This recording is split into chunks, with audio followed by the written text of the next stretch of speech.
আরে না গো না, আমাকে কোনো পাগলা কুকুরে কামড়ায়নি যে আমি এত গরমে চা ফুটাচ্ছি। ব্যাপারটা হচ্ছে এমনিতেই চারদিকে পুরো ওয়েদারটা গুমোট হয়ে আছে, তার মধ্যে হাওয়া টাওয়া কিছু দেয়নি, আর অসহ্যনীয় গরম পড়েছে বাপরে বাপ।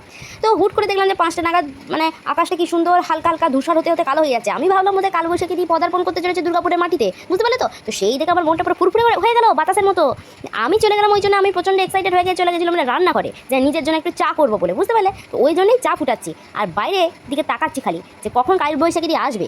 এইদিকে চা ফুটছে তো ফুটেই যাচ্ছে, ও হচ্ছে আর না, কালার আর আসছে না। তো যাই হোক, দিয়ে চা হওয়ার পরে সঙ্গে সঙ্গে আমি চায়ের কাপটাকে নিয়ে চলে গেলাম ব্যালকনিতে। কিরে রাহুল, কি মনে হচ্ছে বৃষ্টি হবে? চেয়ার ছিল না, কিন্তু কালবৈশাখী দিদিকে দেখার উত্তেজনাতে আমি আর চেয়ার আনতে গেলুম না, বসে পড়লুম ওই টাইলস বসানো ব্যালকনিতে।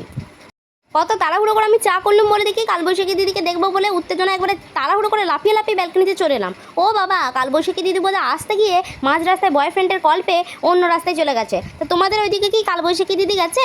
একটু বলো তো, টাটা।